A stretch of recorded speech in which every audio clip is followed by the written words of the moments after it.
I'm your number one fan. Now clear your minds. Notice what scares you. It has from the very beginning. You know, it's Halloween. I guess everyone's entitled to one good scare, huh? Just been informed that zombies have entered the building. They're at the door. They're coming in.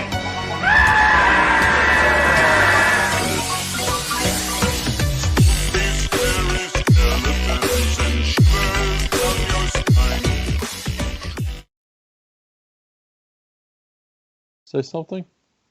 Something.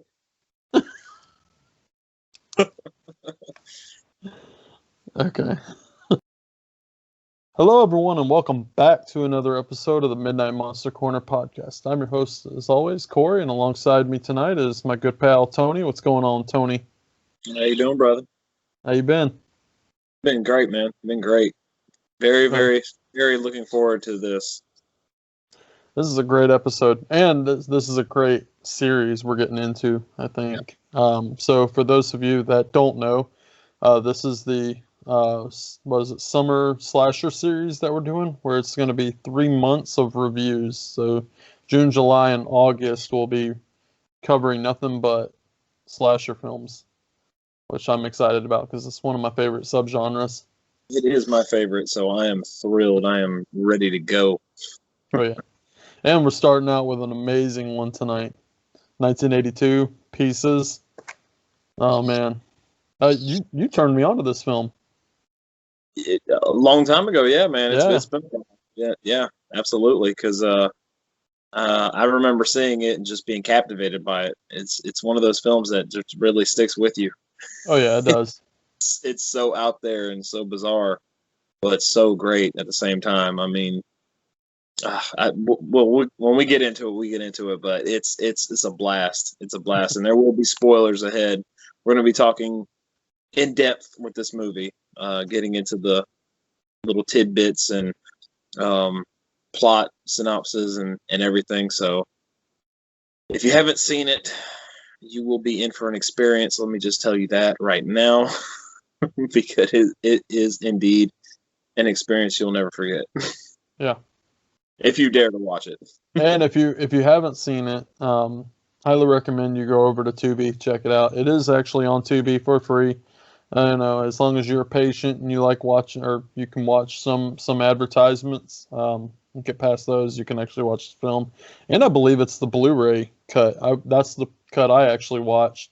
I was going to ask how the quality looked. It was actually pretty good. Pretty good. Okay. I was actually quite blown away by the quality there. It actually was better than my DVD quality. So I'm pretty sure it's the Grindhouse edition. Yeah, it's probably their print. Yep. Which is cool because it's flawless. It looks phenomenal. Yep. It's definitely good.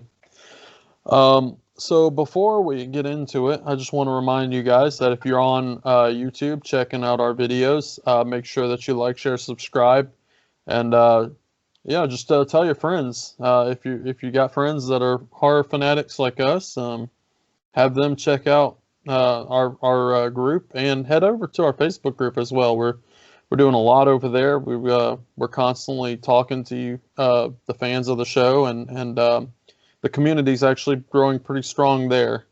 Mm-hmm. Along with that, you can check out our Twitter account. What is it? Midnight Monster _ I forget what he says. Just try and type in Midnight Monster Corner. We should pop up there. Head over to our TikTok. We got a TikTok page as well. That's Midnight Monster 20. And I'm posting stuff pretty weekly there. I haven't in a while, so I need to get back on that. But the main place that we tend to talk to people is our Facebook group. So head over there, join the community, and join the discussion. We've got a lot of people chime in and talk amongst different horror fans, and then we chime in with you guys. So it's a way to interact with us as well. But with that, I actually wanted to bring up something real quick, Tony. So this was actually a question that was brought up to us on our YouTube channel on the last episode that I had posted there. It was on the humanoids episode. and it was sent to us by a guy named Jacob Cash. He follows us, Nice. and he says this really has nothing to do with the movie, but he was curious to find out since we were since we're into horror films, and he was wondering if we were ever into horror video games. So that's realistically that's more on the lines of, I think, Daniel's. He loves horror video games, but we used to play them pretty often as well. Pretty regular. Yeah. What horror video games did you ever play? Oh man, the Resident Evil series, man. I fell in love with everything Resident Evil. Mainly 2. Resident Evil 2 was my jam. I played a lot of that. That was the big one for me, man. I did play Silent Hill. Played that a lot. And really a game that I loved that I played all the time was a game called Manhunt. Remember Manhunt, dude? Dude, I was Yeah. gonna bring that shit up. Yeah. I played the hell out of that when I was Oh younger. yeah. Probably too young to be playing that, but you know what? It is what it is. Oh yeah. But it was gruesome. It was gnarly. It was man. It sparked a lot of controversy when that game came out. I know for the subject matter and the gore and everything, like the executions that you could do. It really sparked a lot of controversy when it came out. So. Mm. Yeah, dude, horror video games are my shit. They're some of my favorite video games, actually. I don't play nearly as much as I used to when I was younger, but yeah, when I did play, I played a lot of horror shit. That was my jam. Yeah, same here. I think I got into horror video games big when I think I bought the GameCube first. And that's the first game I played on the GameCube was a game called The Darkness. Okay, yeah, I've heard. That was actually pretty chilling. You know, if you were at a young age and you played that in the dark, just the noises in the background of the game, and it really creeped me out. That game was probably the first one, and then I ventured and started playing some Resident Evil. I can't remember which Resident Evil I played, but I know it was on the GameCube. So there was either 2 or 3. After that, I think that's when I got the original Xbox, and I started playing, like you said, what is it, Manhunter? Manhunt, yeah. Manhunt, yeah, Manhunt, and then I was thinking of Hunter Reckoning. Was a fun game that I think we all used to sit down and play together.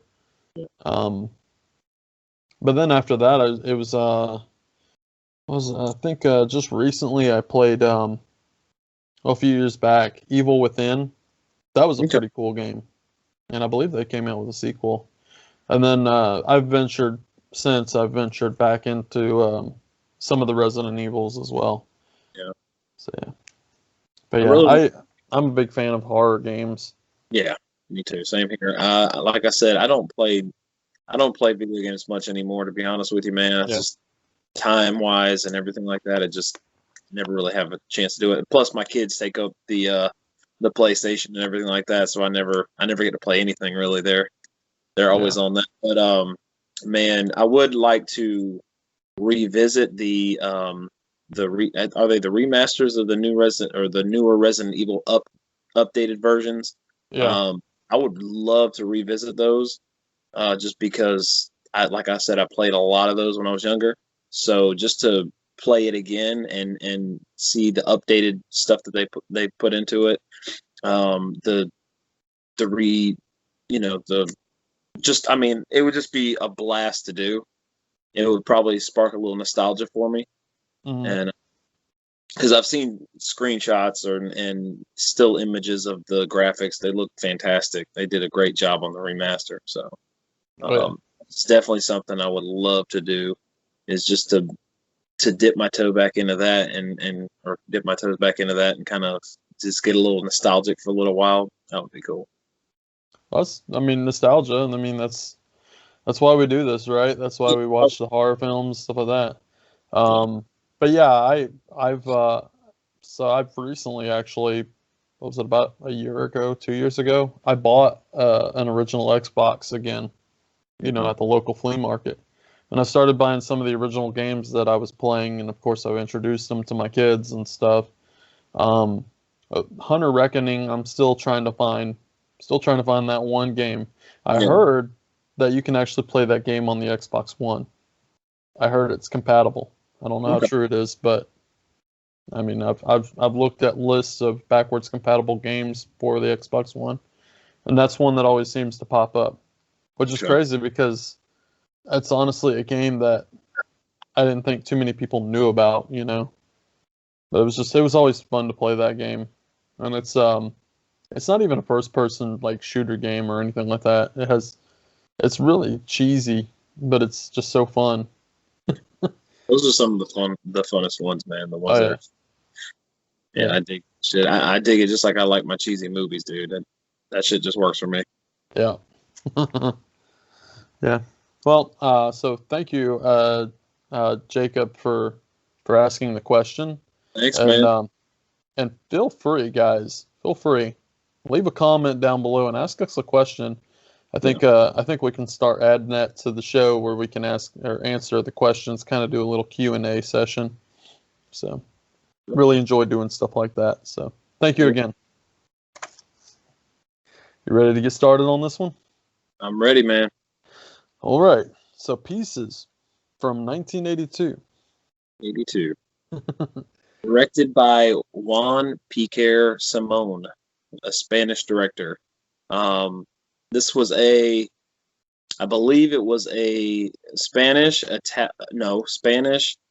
American, Puerto Rican co-production. Like there was a lot of, there's a lot of studios, or not studios, but there was a lot of countries involved. Well, 2 countries involved, but but it's cool. I didn't, when I looked it up and stuff like that, and I saw that, I was like, wow, damn, that's pretty interesting, actually. But I tell you one thing right away, this movie has one of the best taglines of all time. You know which one I'm going with here. Which one is that? You don't have to go to Texas for a chainsaw massacre. It's just awesome, dude. I don't know who came up with that, but that was brilliant on their part. Because I mean, the killer, his main weapon of choice is that chainsaw, and he does kill with that chainsaw. And they don't shy away from the kills either with that chainsaw. He only did 1 kill that wasn't with the chainsaw, correct? Well, technically 2. Technically 2 kills. Well, I know the waterbed one, which was the waterbed, phenomenal. The intro. Oh yeah, with that, yeah. Okay. Yeah. I was thinking about the current victims. Yeah, you're right. Yeah. One in the beginning. Mm-hmm. Yeah.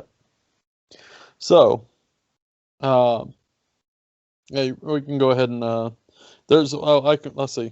Okay, so we're talking about taglines and stuff.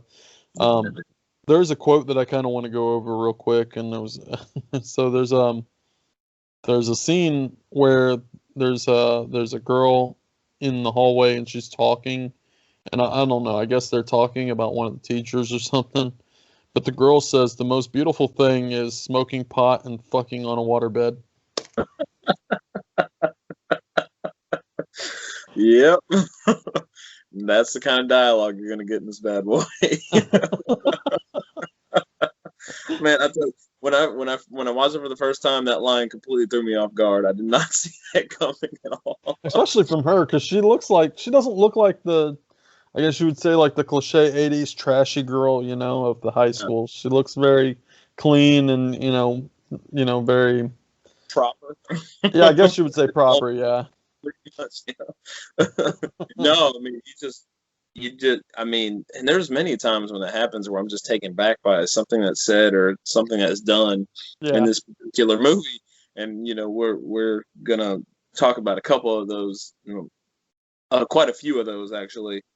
But I guess, if you want to get into the synopsis, man, and kind of what this film's all about. I mean, it's simple. All right, so that's the thing with slasher films, right? We're going down this slasher rabbit hole. And when we do a slasher film, they don't have the most complex plots at all. Like they're pretty Yeah. cut and dry, pretty simple, but that's what adds to the charm of slasher movies. You know, you basically have, you know, what does a slasher need?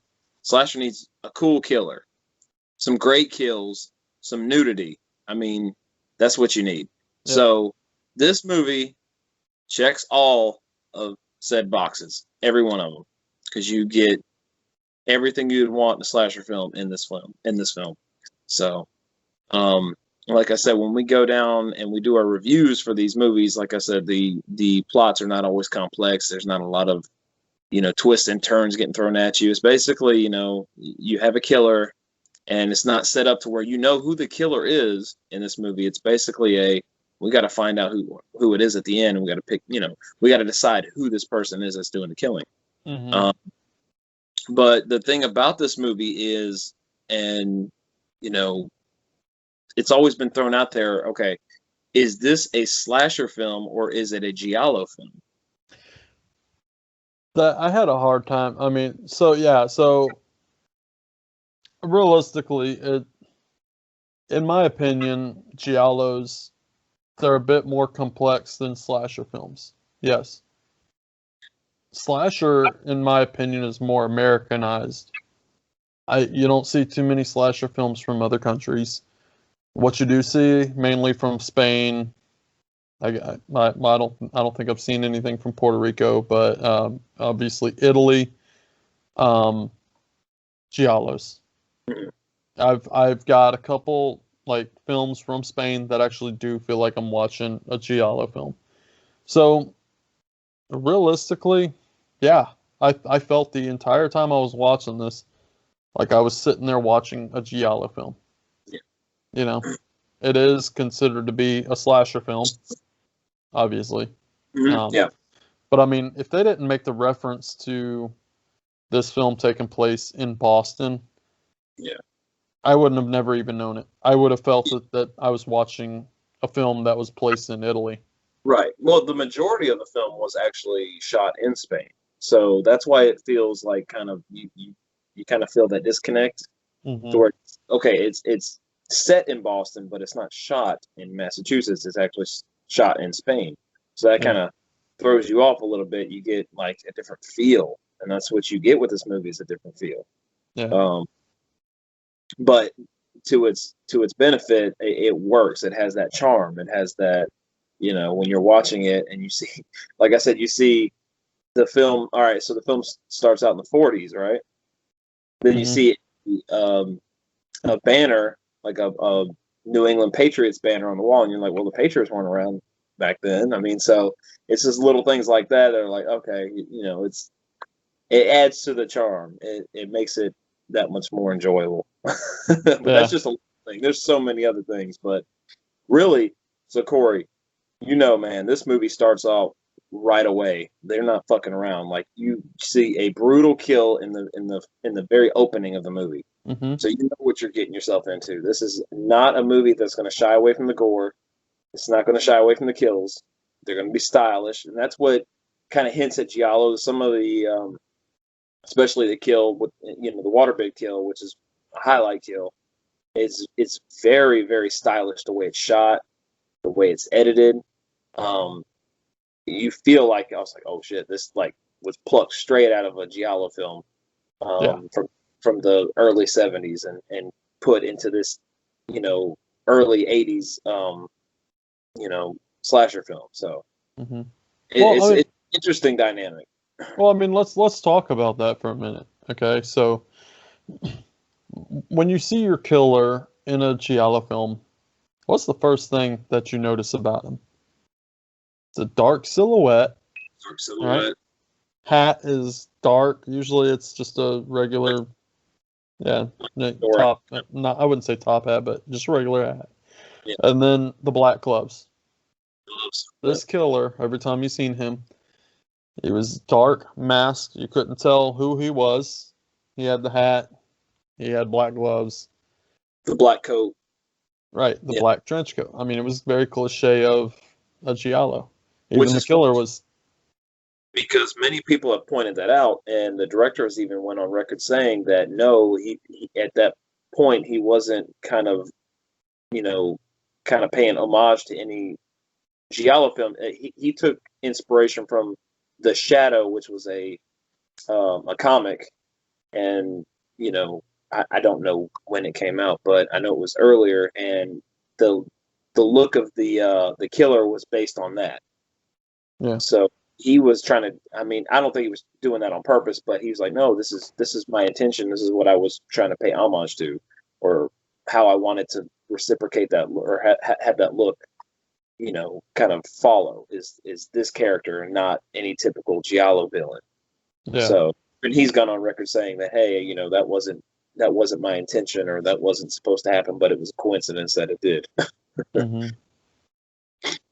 Yeah, definitely. And as far as that, as far as the opening scene, I mean, hands down, I love how they showed how he just snapped in one instant. Here he was playing with basically what would you say? I don't think I've ever seen a puzzle like that, but I've never seen a puzzle like that. Basically, a puzzle of a. he got quite a risque puzzle. Yeah. And he was putting it together. And it was just this woman naked. His mom walks in, and she goes ham. She goes crazy, and she's like, "You yeah. fucking pervert, you." And she Yeah. smacks the shit out of him, man. I'm like, damn. Like Yeah. even the kid actor looked like, oh shit, like he didn't expect to get smacked and hit like that. No. So yeah, naturally he lost his shit and went and got an axe and messed her up. Yeah. But I mean, I'm kind of, you're not left wondering why the kid snapped. Obviously, he's been in an abusive situation. Looks like he was in a home without a father, but the mother was kind of abusive. This kind of goes back to kind of like the Norman Bates type situation, and almost like the Ed Gein situation, a little, where, the mother is like, maybe very religious, and I mean we've seen it in horror films countless times, unfortunately. But usually they beat on them, and they usually there's some sort of form of religion followed by with it. But however, they didn't kind of capitalize on that, so no. Yeah. So when he hacked her up, did you notice? So when the neighbor or whoever was like ringing the doorbell and stuff, and then you notice that he's sitting there putting the puzzle together. Yeah. Right? And then when the cops come in the room and they're like investigating what's going on, this is before they found the head and the little boy. Did you notice that the puzzle pieces were just scattered all over the fucking room? No. Never paid attention to that. Yeah. It's like, well, wait a minute. Did he just like fucking tear it up real quick just to? But yeah, I kind of wondered that, and then and then later on throughout the film, you see him putting piece by piece with that puzzle. That's what I liked. That's what I thought was pretty cool, was as he was getting, as he was building something, he was putting the pieces together while he was doing it. So if he wanted to, I guess we can spoil it because we already said spoilers ahead, but basically what our killer's doing is piecing together through various body parts of various victims his own perfect woman, essentially.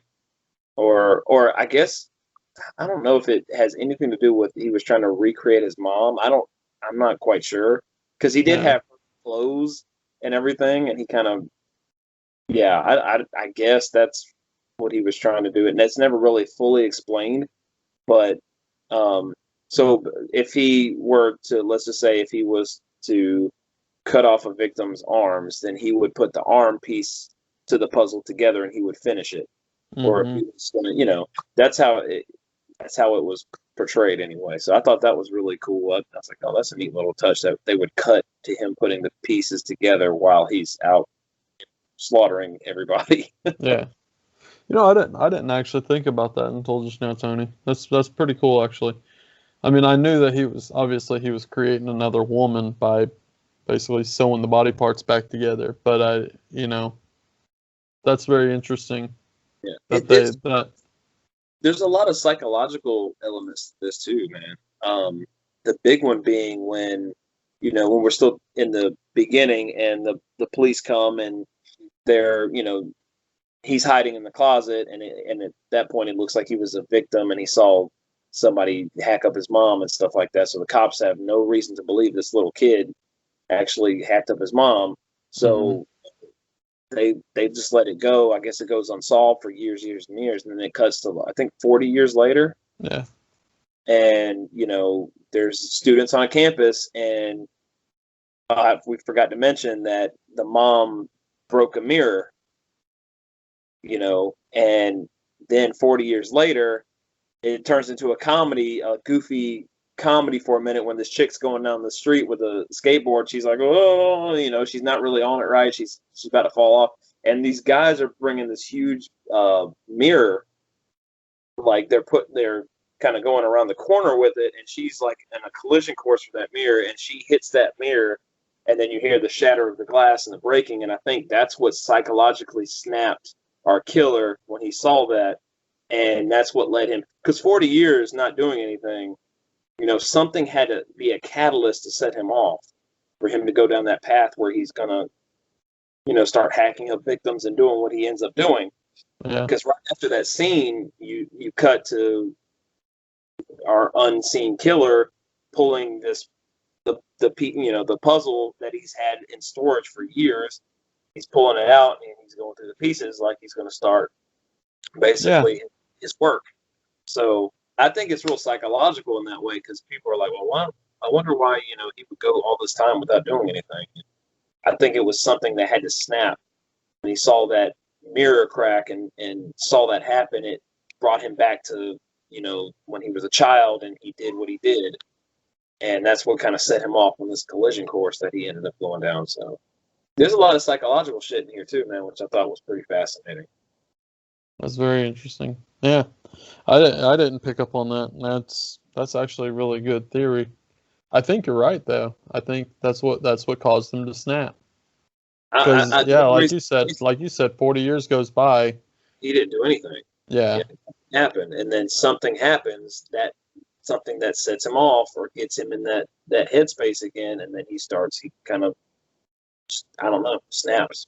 Maybe it wasn't even his mom like slapping him. Maybe it was the fact that she just broke his mirror. Maybe that's what sets him off. Well, I mean, that's the thing with even Argento too. With broken mirrors, that's a giallo thing. So it harkens back to, here we go again, harking back to giallos and the broken mirror, broken minds. That's that's what it kind of reminded me of because I've seen so many giallos, man. Yeah. That when I see, especially Argento's work, when I see stuff like that, it kind of makes me think of that right away. Like my mind automatically jumps to that. Yeah. I'm like, shit, maybe Juan had seen a couple of Argento's films and maybe threw that in for the hell of it. I don't know. Maybe. It's possible. Maybe.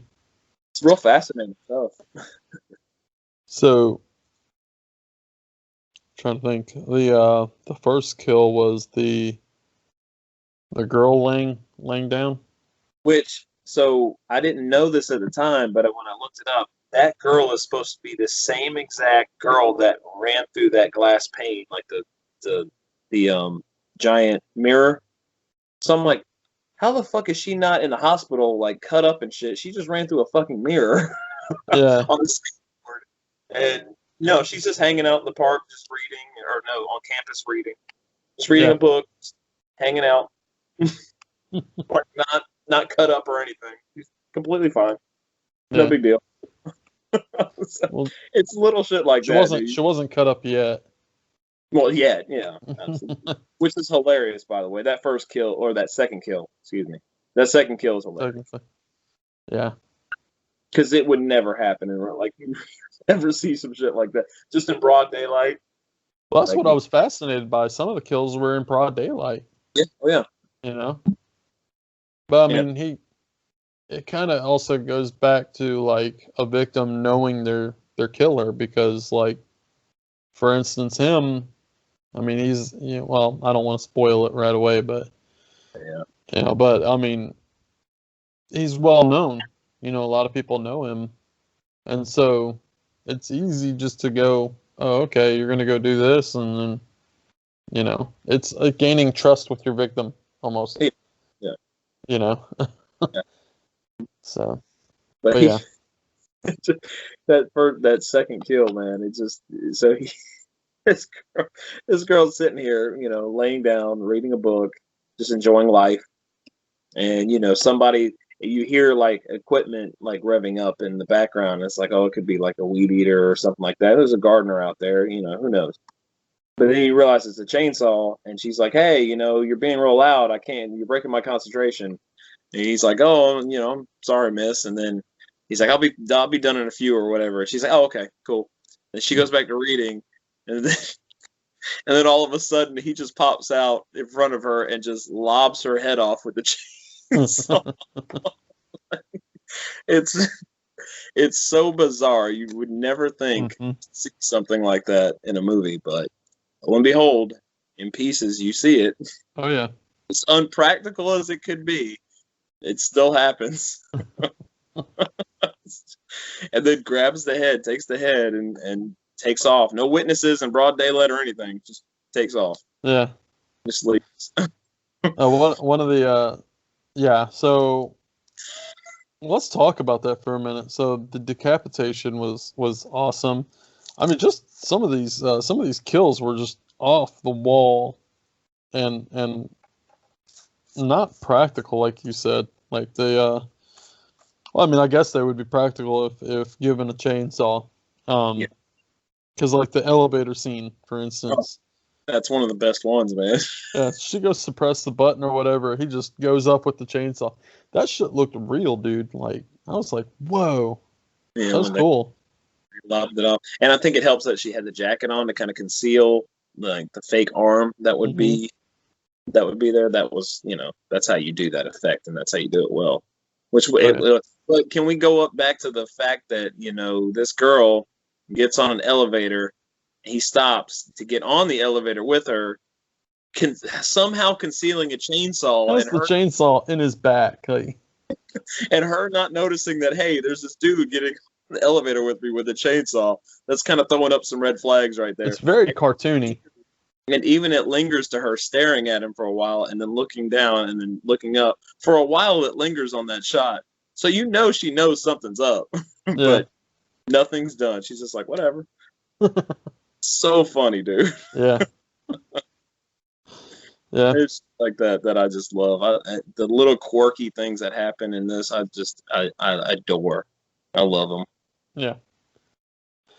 Yeah, it's one thing, and one thing that I was constantly wondering was so now you've got a series of murders happening on this campus. Okay, one weapon, which is the chainsaw. You now have cops involved. There's an investigation happening, kind of under the radar. I like the fact that he kept things very under the radar. As far as the.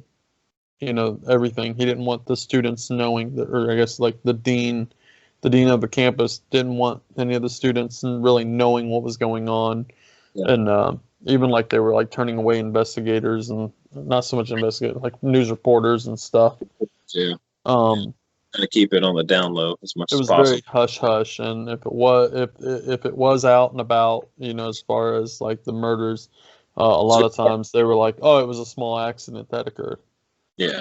They played it off very well. And but the thing about it is so you got your red herring, which is obviously your maintenance man, your groundskeeper. You have quite a few red herrings in this movie. They do a lot to throw some red herrings at you so you don't know who the killer is, man. Yeah. They had quite a few. I was surprised by how many they had. Yeah. Just to kind of keep you off your toes and keep you guessing, like, oh, this couldn't be it. Which, let's be honest, the gardener. Giallo. Yeah, but let's be honest, the gardener was a terrible one because it was obviously not him because the dude was a hulking giant man, and the guy that was doing the killing was a very average-looking person, very slender build. Yeah, there's no way it would have been him. I just like the fact that this guy with his receding hairline was just always snarling at the fucking camera with his eye.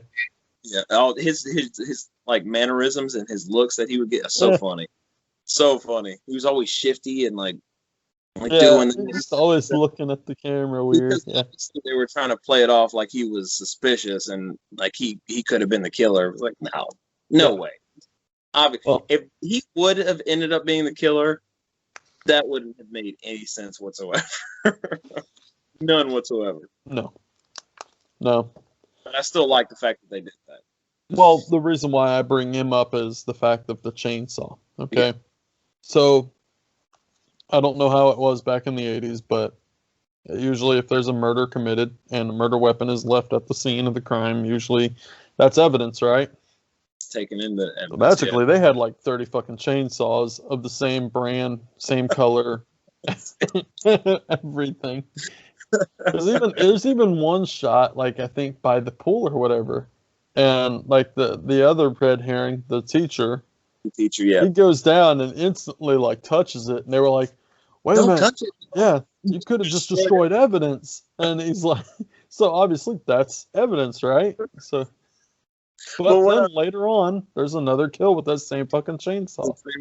But what I love about that scene is when the detectives get him, the teacher, they're trying to get his, opinion on, the murder scene and trying to get what his thoughts are. So they get him in there, and the detective, played by Christopher George, very sadly, Christopher George passed away like not too long after this movie was made. He was a great, great actor. Phenomenal. But so he goes and he talks to the teacher, and he's like, in your opinion, could this have been done with a chainsaw? And then you cut, and then the body is there, and the chainsaw's right there. The bloody chainsaw's right there. Like, no, of course it was done with a damn chainsaw. Nope, he used a hammer.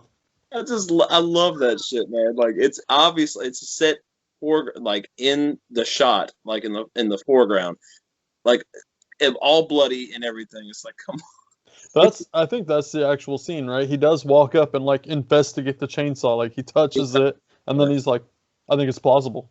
I think it's very plausible. So good, dude. It's so good, man. Yeah. Yeah, that was probably one of my favorite scenes right there. What blew my mind was when I looked that up, the actress that played that victim, Hmm. when she skinny dips and gets into the pool, supposedly that pool, they shot that in the winter, and she almost died from hypothermia. Wow. Yeah, like that blew me away when I read about that. Holy shit!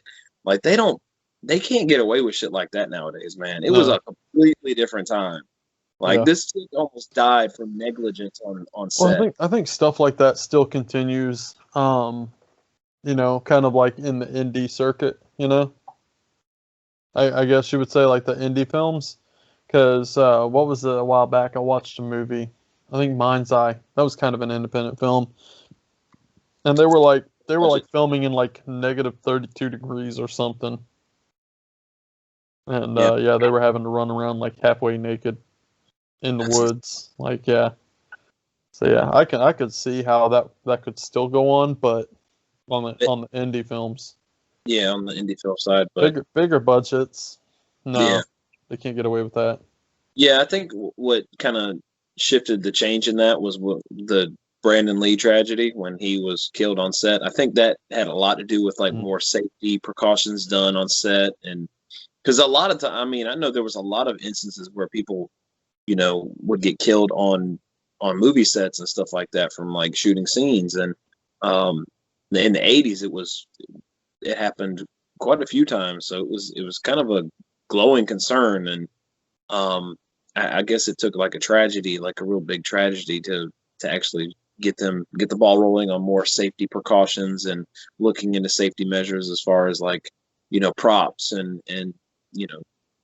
actually being on. I know there's a couple of instances where they used a helicopter on certain scenes, and there was helicopter crashes, and the actors died in the helicopter crashes. So, yeah, dude, it's insane. But like I said, I'm glad they take the precautions now, because I mean, obviously, you want to enjoy you want to enjoy art and filmmaking and films in general, but you don't want anyone to tragically pass away from, you know, from making these films. So I'm glad they took extra steps to actually make it more safe on set. But yeah, that blew my mind. I couldn't believe that. That poor girl, dude.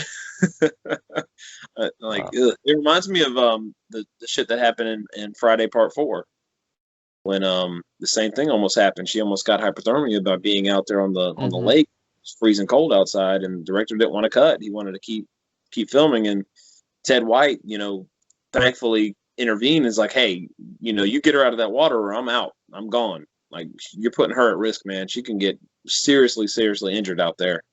So you need to get her out. So thankfully he looked at her. She might have, you know, gotten hypothermia. Who knows?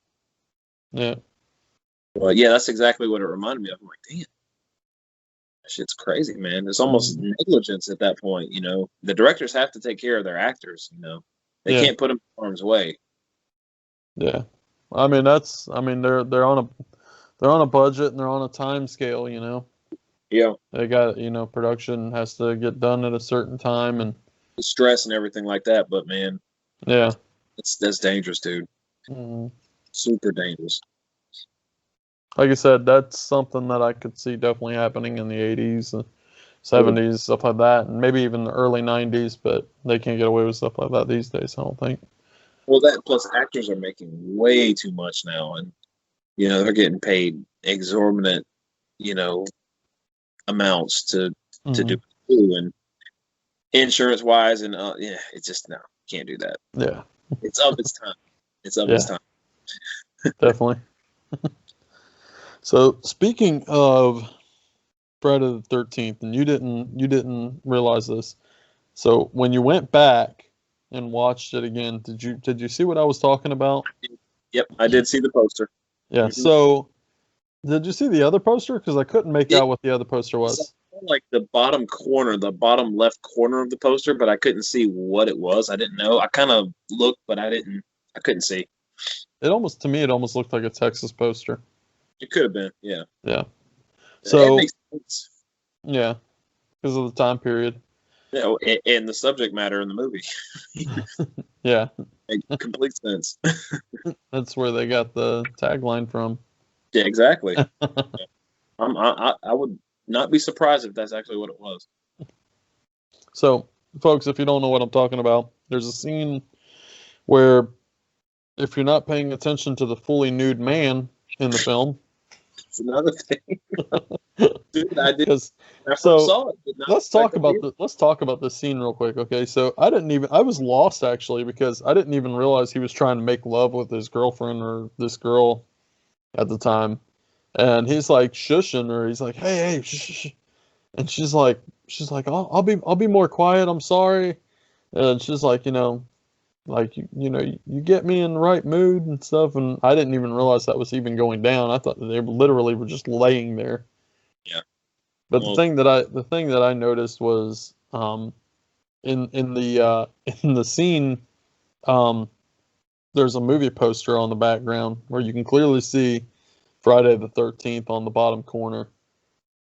And so, like, that was pretty cool, because it was like, oh, that's really neat seeing that. I love seeing that in films, especially like movie posters and stuff.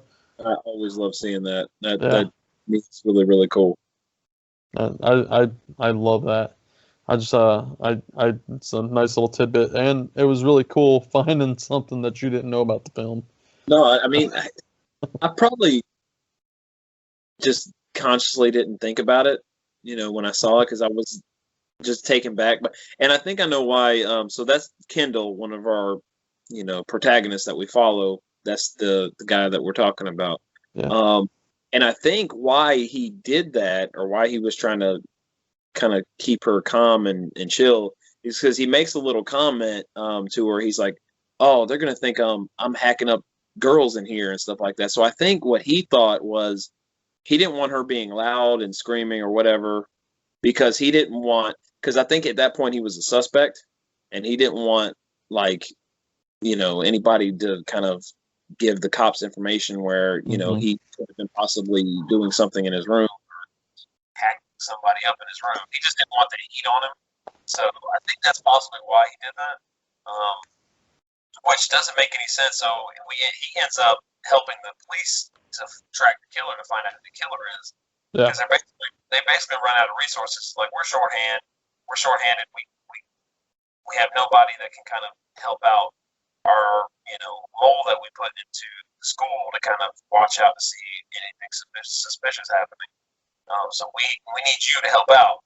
Which I was like, well, isn't he a suspect? Why would you turn around and have him help you guys if you're still not fully convinced that he isn't the killer?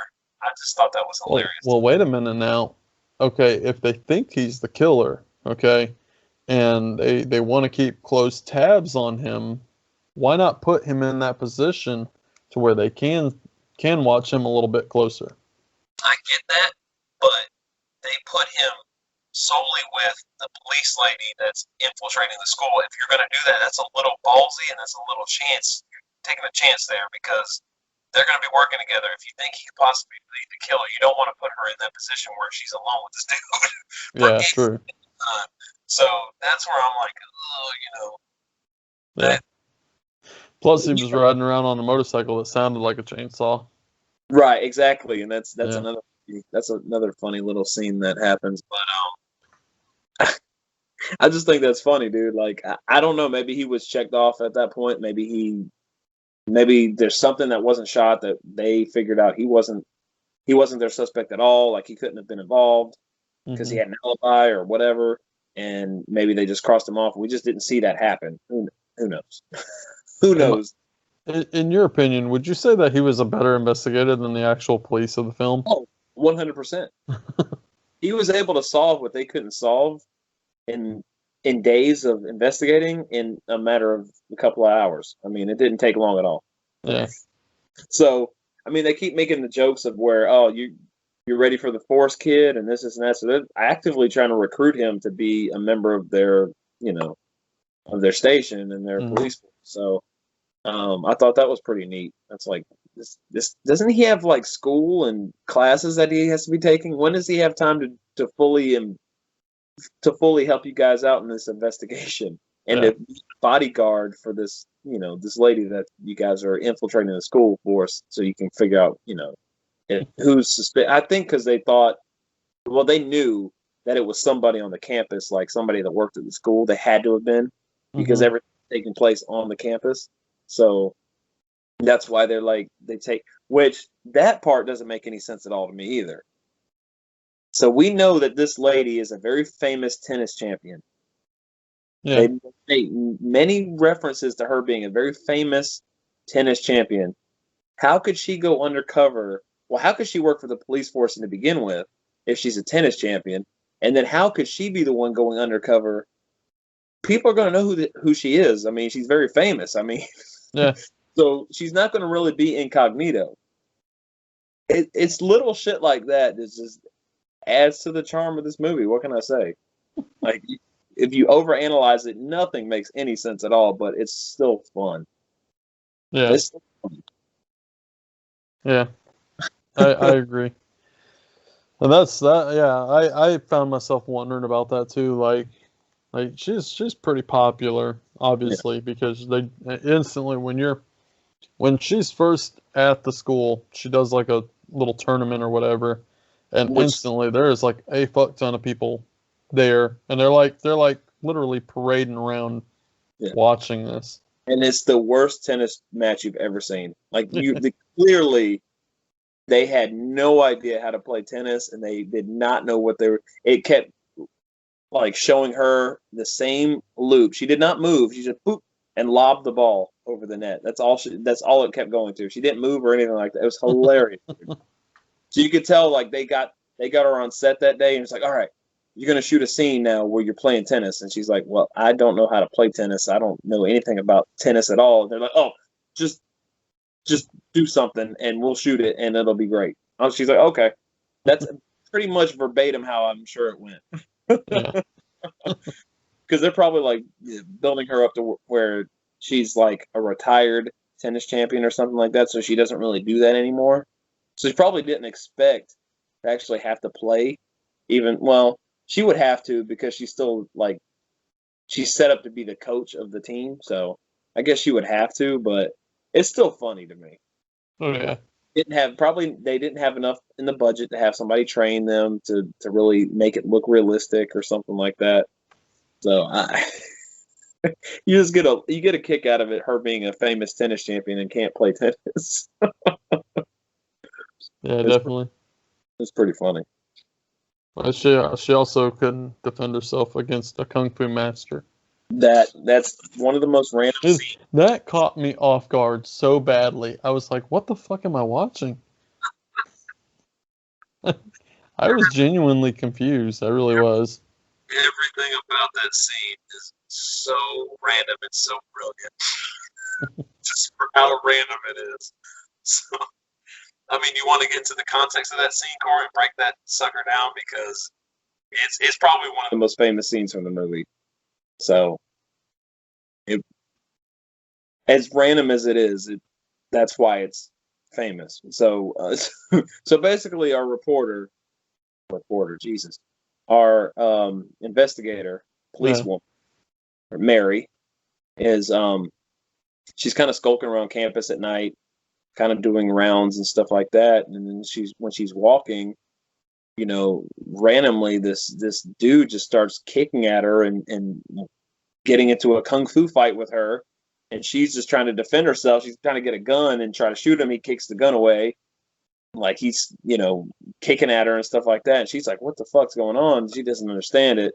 And then she falls down, and he goes into I don't know what he's doing. I'm not quite sure, but she kicks him in the stomach or in the chest. He goes down like a fucking sack, like just flops. And the funny thing is, you can tell he was waiting for his cue to get up because he was okay. He was just sitting there waiting the whole time while Kendall was pulling up.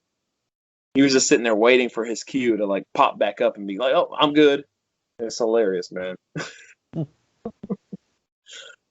But I loved how random that was. It was so random, so random. Yeah. And I was like, there has to be a reason why this was in the film at all. And doing research and stuff like that. So Dick Randall produced this movie. He was a pretty recognizable name in horror. He produced a lot of horror films. So at the time, I guess he was producing a lot of Bruce Lee, exploitation movies. And he had a guy, coincidentally enough, his name was Bruce Lee. He was a guy that was in his films, so he got him. He was like, "Oh, well, I got him on set. Let's use him in a scene." So that's why they just threw him into that scene, as random as it was. It wasn't planned out. It wasn't, thought out at all. It was just like, oh, spur of the moment. Hey, let's get him in here for a scene or whatever. I guess it was to promote maybe a movie that he was working on or something. I don't know. But as far as I know, that's the only explanation that we got for why that's in there. Because it doesn't make any sense. I'm kind of curious as to if maybe something happened where, like you said, maybe something was supposed to be written out and maybe that was supposed to be edited out too, and it never made the cut. Could have been. Well, the editing is not the best. Let's just say that. Yeah. As much as I love this film, editing is kind of wonky. Yeah, I can agree with that. There is some scenes where they could have done a lot better with the editing. Well, the scene I think about is which sucks because I love this sequence a lot, the waterbed sequence. But you know where I'm going with this. When he goes to stick the knife in the back of her head, you can clearly see the knife bend because they're not using a real knife. Yeah, I actually saw the knife hit. I'm wanting to say I seen it hit the back of the head and just kind of bend that way around. It bent. Yeah. So they could have edited that to where as soon as it hit, it cuts to that shot where it comes out of her mouth. Yeah. But they held on that shot too long, and you could see the knife bend. So it's like, okay, well, that doesn't look realistic whatsoever. Because seeing the fake knife on screen, and it's like I said, dude, it adds to the charm. It's one of those does. Where it's I don't know. I the first time I saw this movie, I fell in love with it, and every time I subsequently watch it, I fall more and more in love with it. Yeah. just because it's quirky. And it's got everything you would want in a slasher film. It checks everything. It's got it all. Yeah. So when did you piece it together when we find out who the killer is? When did you piece it together? No pun intended. Right. When I first watched the movie, I didn't know. And I didn't even, I guess, who did I think the killer was when I first saw him? I was thinking maybe his, because I knew it wasn't the professor, like right away. And of course, it's not the gardener. I knew that from the first time I saw it. It's like, oh, he doesn't have the same like build or anything. It's clearly not him. As much as they're trying to make it seem, which with movies like this anyway, as much as they push the red herring, it's like, it's not going to be that person. Yeah. So those two right off the rep, it's like, no, it can't be them. So I was thinking maybe it was, for a minute there, maybe it was no, that didn't make any sense either because he wasn't. So Kendall has a friend, this little nerdy guy, kind of falls around his little buddy, falls around and stuff like that. Maybe I can't remember because it's been so long since I first saw this. Maybe I thought it was him for a minute, but no. Well, I mean, watching it for the first time, for me, I thought for sure it was somebody we've never even been introduced to. Mm-hmm. I thought that they were throwing a lot of red herrings in to where they wanted you to think that this was the killer. No, wait, now this is the killer. I thought it was going to be explained in the end that we didn't know who the killer was the entire time. It was just some random ass person on campus. I think that would have worked too. But I mean, not for this story, because this story kind of ties into the original intro scene that you see, obviously. Because obviously that kid grows up to be the killer in the film. But I think that it could have worked as well had it just been some random ass person that we just never even knew. Well, when you go back and watch it, it's like, damn it, you kick yourself. It's like it's so obvious, like who the killer is. It really is. Because you think about it, it's like, okay, it's obviously a middle-aged man because it's up 40 years after the events of his first killing. So obviously it's a middle-aged dude. It's a dude that knows the campus very well and who's able to get in and out.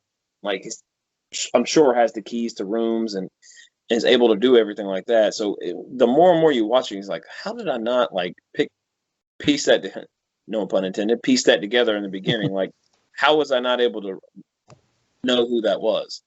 I kind of feel stupid, you know what I'm saying? But and here's the other thing. Okay, he was able to direct the cops exactly perfectly. So yeah, he knew when people weren't going to be in certain areas.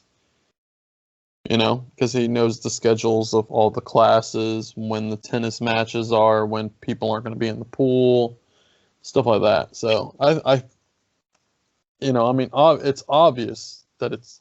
I guess we can go ahead and say it is the dean. It's obvious that it was the dean of the campus. Dean Foley. He changed his name. We find out too. He changed his name, so it wasn't. That's another thing, kind of keep you guessing. It's like, oh, it's not the same. He doesn't go by the same name anymore. So that's kind of what triggered Kendall to kind of figure out who it was too, because he realized that the dean had changed his name and that he was like his mother was hacked up when he was younger. So like, oh, okay, so all the suspicion, everything is like, oh, it's got to be the guy. It's got to be the guy. There's too many coincidences for it not to be the guy. Yeah. So that's how they find out. It's all up to Kendall's the one that figures it out, and the cops are just like completely like oblivious, which is it's such a cliche too. Oblivious cops don't know how to investigate, don't know what they're looking for. So funny. Well, I love the fact that when you do find out, it's kind of almost too late for not just for the audiences, but also for our tennis player. But when he starts fumbling around frantically when he's fixing her tea and stuff, right there threw up red flags for me. This guy's fucking crazy.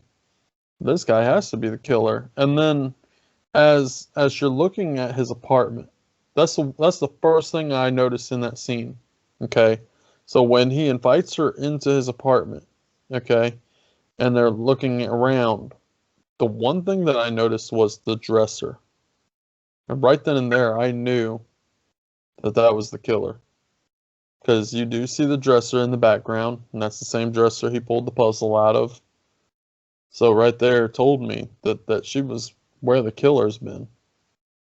You know? Right. Yeah. So it just sucks that I didn't piece that together until the end of the film. But if you do pay very close attention, now this is after viewing this a couple times. You know, not a first time watch. First time watch, you're going to be oblivious. You're not going to know who the killer is.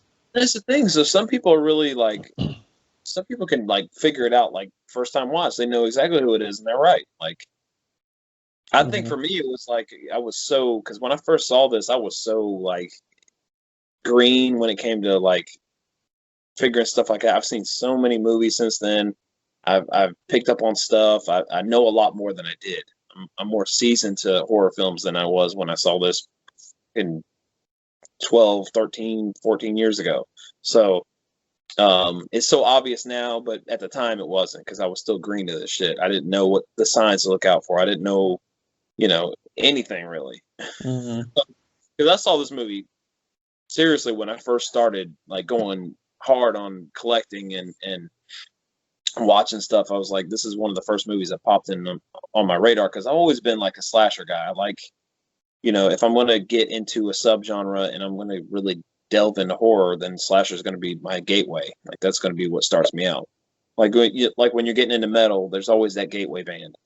That's the band that takes you on the path of like discovering all these really amazing bands. There's always that one that kind of pushes that agenda. So for me, slashers is the way to go when it comes to horror. Like that's always what when I would go into the video store, but I couldn't rent these videos because I was too young.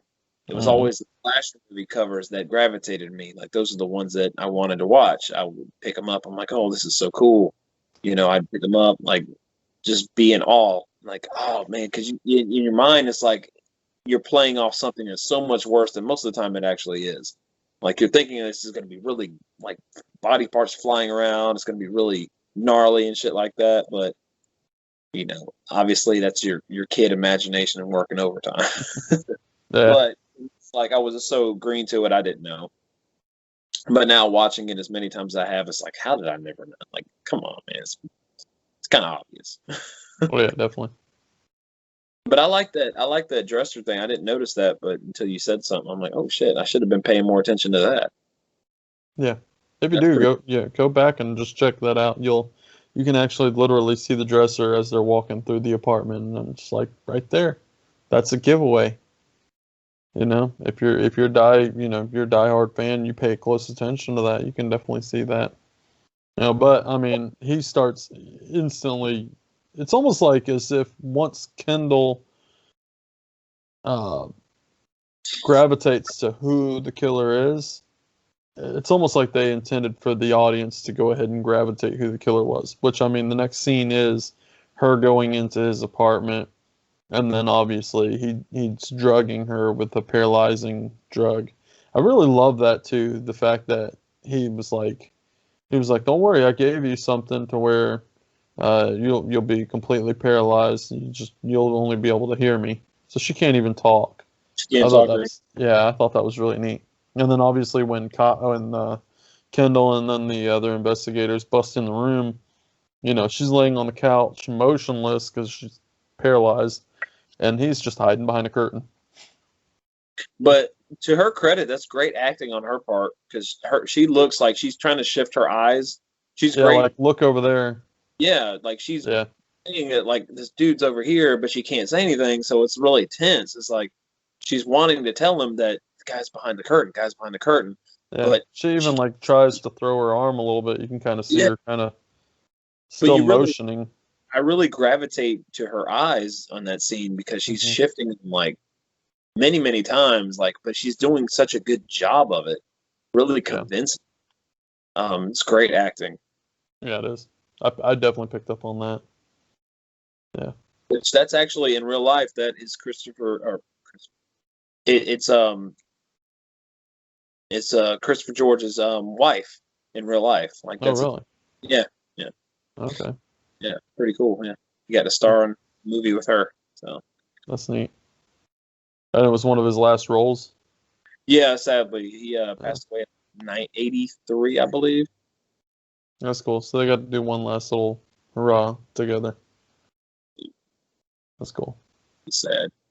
He was a great actor, man. I remember him very, very much from City of the Living Dead, Fulci, City of the Living Dead. Yeah, Yeah. Yeah. And again, that's an Italian film. yeah, Which when I was watching the film, I felt that the was it the groundskeeper or whatever? I felt that he was like Italian. He looked very Italian. That's actually what's his name's I think his name's Paul Smith. He's actually the guy that plays in the Popeye movie. He plays what's his name, Bluto? Yep. Yeah, Yeah. that's him. It's the same Wow. actor. So I knew I seen him somewhere. Yeah. That's interesting. He looks like the dude too. Like that's Yeah. perfect casting. That's perfect casting. Yeah. But going back to the scene, so obviously they go to walk out of the room, and that's when Dean, what's his name again? I forget his name. Dean Foley, I think. Yeah, Dean Foley. He tries to attack Kendall, who's kind of our hero of the day. But it doesn't. He ends up getting a headshot. Yeah. That was that was pretty good headshot. I mean, that was kind of a taboo thing back in the day, wasn't Yeah, it? it's kind of Back in the 80s. Yeah, it's weird. It's like a squib went off on his forehead, and it's just like Yeah. it wasn't really like graphic, really. It just was like a little blood on his forehead, and that was it. Like it wasn't because I had seen you'd seen some gnarly headshots around this time in film and horror, and like it kind of they played it a little. Well, bit more that was when they were first starting to really introduce the headshots, right? Yeah. Well, because I think of for some reason the one I think of is the New York Ripper. Like I always think of that one. Yeah. It just looks so graphic and gnarly, and I saw that, and I watched that not too long ago, and then I thought about that, and then when I saw this one, I'm like, man, they kind of toned that down a little bit from what you would typically see, especially from like even in the Prowler. Oh yeah, the Prowler. And in Maniac as well. Yeah, absolutely. Yeah. Those two films predate this one, so they came out before this one did. So I don't know, man. It just surprised me that they kind of went subtle with the gore being as heavy as it was in this film. That they kind of, with that little sequence, they kind of toned it down a little bit. It was just like a little spurt of blood, and that was it. There wasn't any graphic, like anything coming out the back of the head or like no blood shooting it. Like it was very, very tame compared It's, to almost like a classy. Mhm.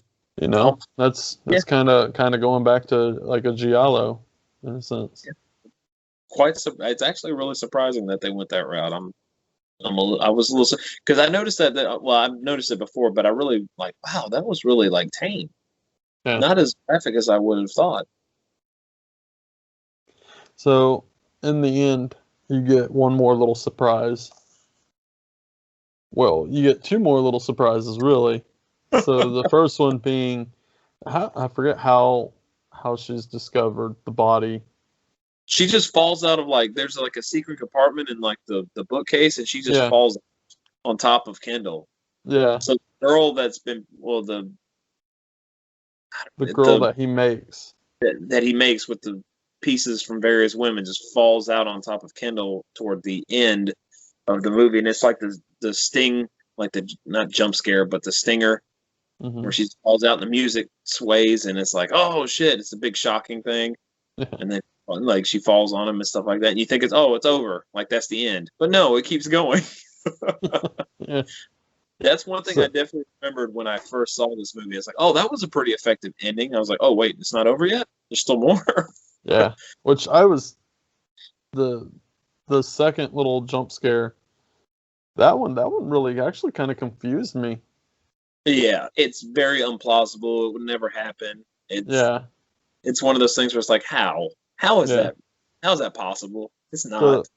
So, folks, the scene we're talking about is where Kendall is now kind of getting praised by the detectives, and they're like, you really should think about joining the force and everything, and I think you would make a great detective one day. And he's like, yeah. And then he goes to, what was it? He goes to like just look at the body or something, or he walks up to the. I think he went to go grab his jacket, Maybe and that was it. Yeah. he grabbed something, and like the hand just pops up and grabs him by the dick, and literally rips at his dick and smash it, like squeezes his balls until dude, it's so fucked up, man. It is so fun. As a man, it's hard to watch that shit. Yeah. I cringe every time I see that. So instantly, I wrote down zombie question mark because I put, was it his mother reincarnated in my notes, because I yeah, Dean like, is Dr. Frankenstein. I don't know. does he, yeah, how, I'm so confused by that ending. Like, Very confusing. so is his mother reincarnated and she's just taking her vengeance out on poor Kendall's pecker? Yeah. Which is kind of ironic because Kendall's kind of a sleazy like womanizer, and he kind of takes advantage of a lot of women, and so it's kind of like he gets his comeuppance almost at the end in a way. Maybe it was all in his head. I don't know. Like, I don't know, man. Maybe it just fucked him up psychologically. That whole thing, like having that body fall on top of him of pieced together women. Maybe that fucked him up psychologically, and he kind of envisioned that, or he kind of had a premonition, or I don't know. Maybe they were gonna plan on making a sequel to where he was gonna be the killer. Could have been. It could. That's. And again, that whole dick rip scene was just pretty much just in his head, maybe. Not even just the dick rip scene, but also like squeezing the balls until they butt. Oh, that shit. Oh, that was fucking gnarly, dude. That was a harsh ending. That was rough. Yeah, and then it just cuts. Yeah. Every time there's something. Anything that has to do with the. I've noticed one thing about me is anything that has to do with the Achilles tendon, when it's cut, I cringe every time. That always gets me. But of course, if someone's getting their balls fucking squeezed, and yeah, no, as a man, that would get any man. Like, pretty gnarly. It's pretty graphic, yeah. Mm-hmm. They get you twice, man. I love that they get you not one stinger, but they get you twice at the end. Yeah. Good. As hokey as it is, and how the logic is just thrown out the window, it's still a fucking cool ending. Yeah. Yeah, I found it to be a very effective ending. It's probably one of my favorite endings in slashers. It's great. Yeah. Again, I can't say enough about the going back to where, I mean, obviously throughout the film, you do see him kind of piecing this woman back together, putting her dress that he murdered his mom in on the body, and then even down to her shoes, That's another thing, though. How would he have that stuff that would be in evidence? Yeah. He would not have access Well, to it. I mean, he is the one that hacked her up, Did it show when he hacked her up? Was she naked, or was she still wearing her clothes? I can't remember. You see her head in the closet, and I think she might have been. But before he's sitting there just doing the puzzle nonchalantly, you see him hacking her up. He's sitting there with a saw, sawing her up. Sure, she had clothes on. Yeah, that's what I'm thinking. So it's weird, unless he did a damn good job hiding it, and the cops never found it. Maybe went back for it or something. Yeah. Yeah, that is again kind of a. It's possible he could have had like a compartment in the house somewhere that he could have stashed it. No one would have ever known. Yeah. Like I said, some things are implausible. Like you can't really make sense of it. But there's always a chance that something like that could have happened. I don't know. Yeah. I'm defending the movie like crazy because I love it. So I mean, but there's instances where it's like, what the fuck? Like, how is that? Yeah. How does that make sense? But it's fun. It's fun. It's entertaining, and that's what it's supposed to be. It's definitely a fun ride through and through. It goes by so fast, though, man. I know it's got a shorter running time, but it flies by. Yeah, it does. And that's another thing I praise the film about. So that's one thing I love about a good slasher film, is basically when the killing starts to happen, I just kind of want it to continue to progress, and I don't want long moments in between the kill scenes, and this film definitely delivers on that. Right, it's spacing out your kills in a slasher film. I think that's what slasher films should do, because keep your audience engaged. Because back in the 80s, man, when people were going to the theaters to see these, they wanted to see them for the kills. They wanted to see them for the gore, like all the stuff like that. That was what they were in for. So I think the cardinal sin with a slasher film is having like your kills not spaced out well, and having like a kill or two here, and then going through like 30-40 minutes of the movie without a kill, and then ramping it up toward the end, or spacing it out weird, not really doing it like effectively, if that makes any sense. Like keeping it, like you said, not sporadic, but pieced together well in the movie, like having it kill here, a kill there, a kill here, to where it's the whole runtime you're not bored, you're engaged, you know what's going on because you're seeing a kill happen every so often. I think that is important. I really do. I think that's another thing that people look for in an effective slasher film is kills at a decent pace. Definitely. Yep. I'm sure we're going down this crazy rabbit hole we're going to be going down the next 3 months. We're going to talk about that a lot with the reviews and discussions that we do is if a slasher film is doing that correctly, or they're kind of dropping the ball in that regard.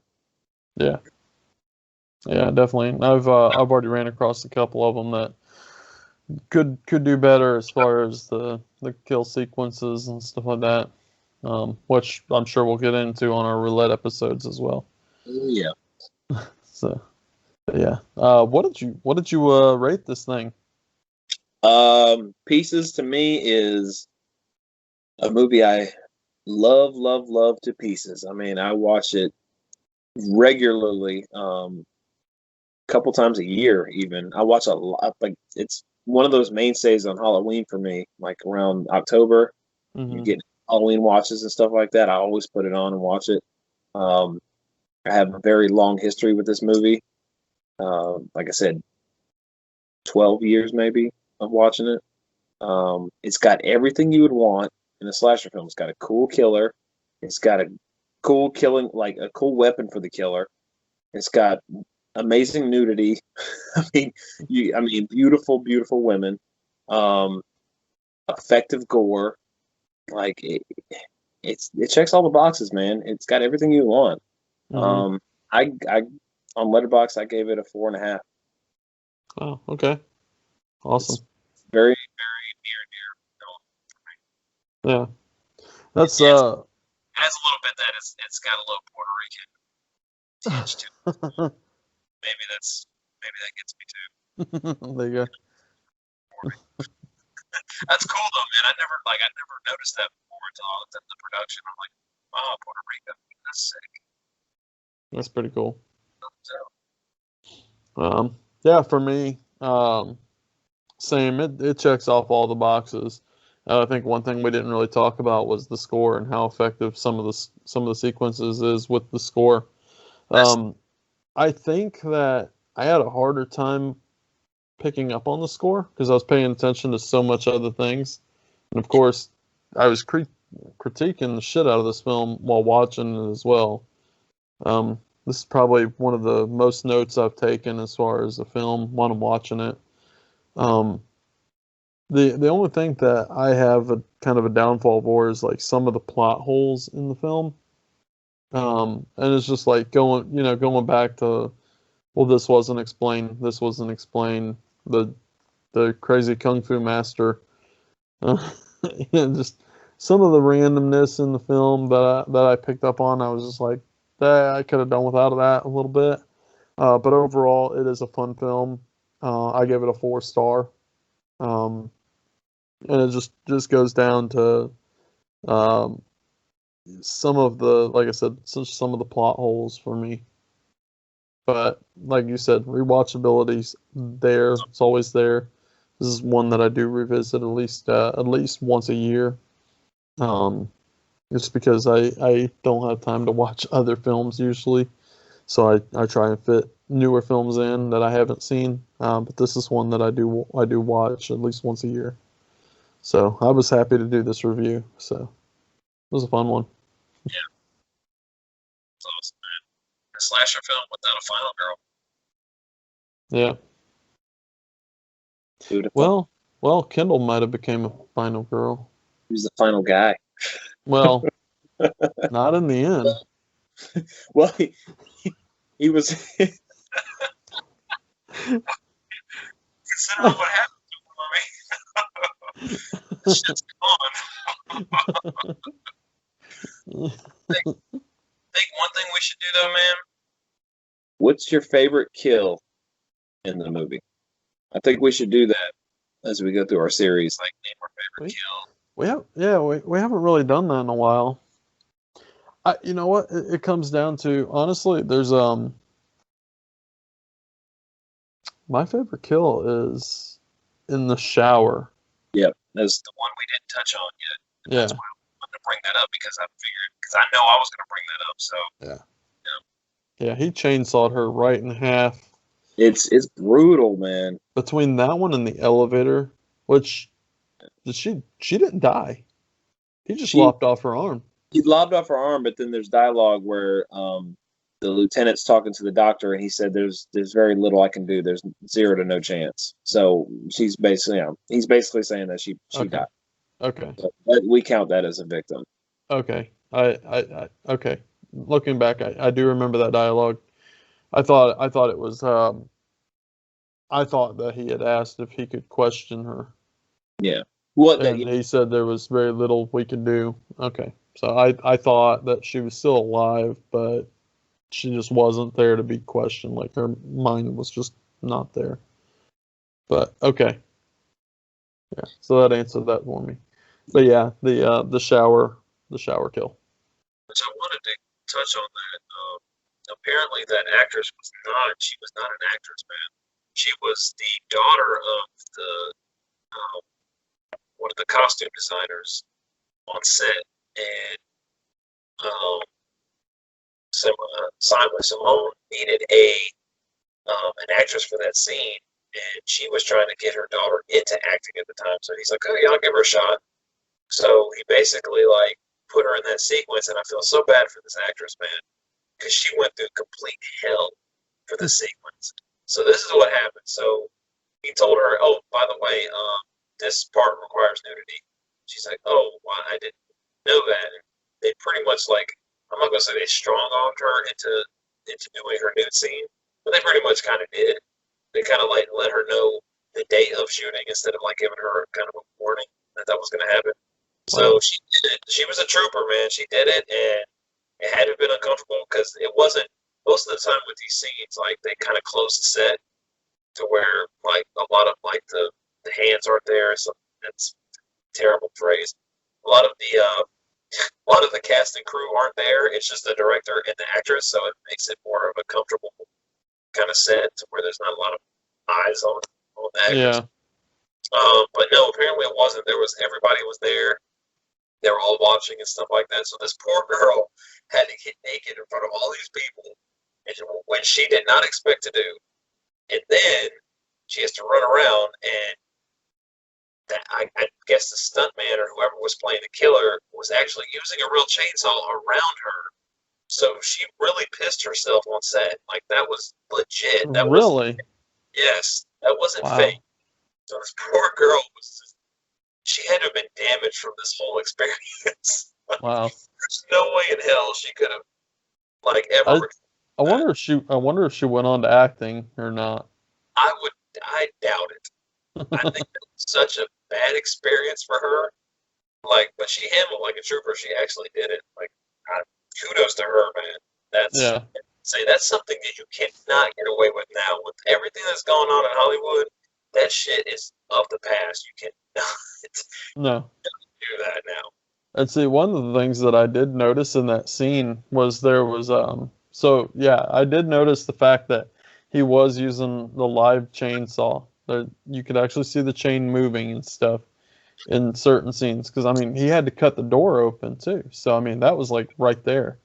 But then I think in the close-up shot you notice that the chain isn't on the chainsaw. I did notice that.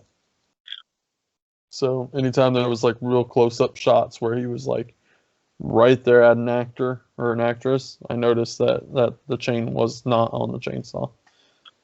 So they were probably just popping it on and off for different effects. Yeah. I feel so bad, but that is my favorite kill in the movie. I think it's Yeah. they actually ended up doing this. They went to a slaughterhouse and picked up a pig carcass, and that's what they cut into to make it Okay. look like legit. Yeah. So it definitely looked legit. And then the thing that fucks me up the most is that like the gore set piece where she's cut in half on the ground and it's just her torso and there's gut and like it looks gnarly as shit, man. And it's one of the, I know they used it a lot in the stills of the matter of fact on my DVD I can't show it because it's got nudity, but it's actually the image on the reverse side of the artwork. That So was it's cool. real famous, like it's a real famous shot, and I'm like, it's amazing how they were able to do that. It looks Yeah. incredible. I have no idea how they pulled that off. Maybe it was, it's elaborate sequence of putting someone underneath the floor and then kind of dressing it up to where it looks like it's just her torso. I'm sure, but it looks cool.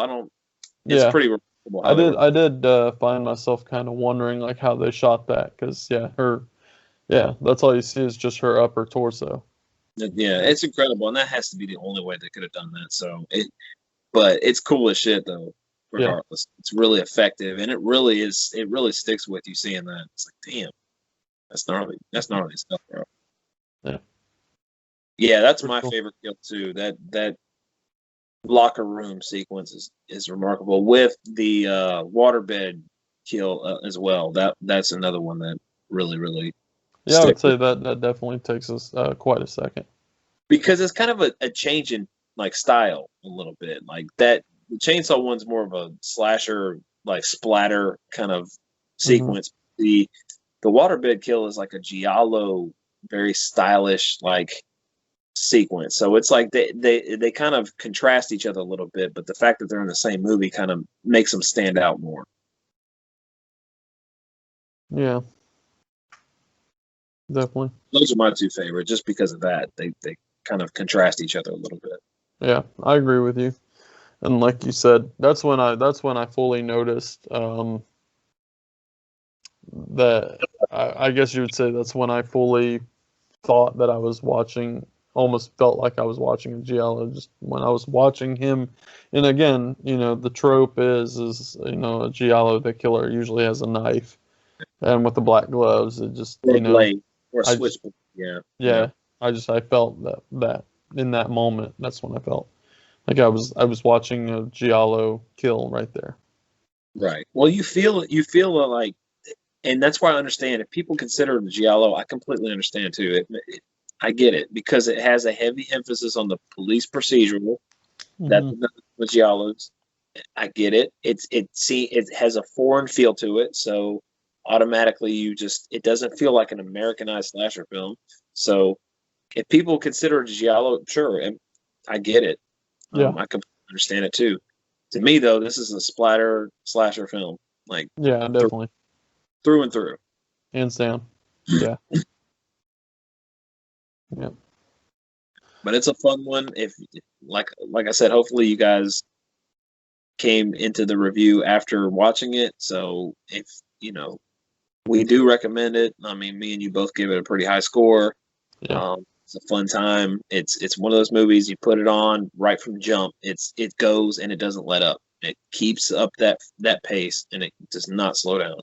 Yeah. So it's if you have like a trouble paying attention and you get bored like watching a movie, you just get on your phone or this and that. You won't be doing that with this one, man. This one will hold your interest or hold your attention. Yeah. Yeah, this is definitely not a slow burn at all. It's By not. no means.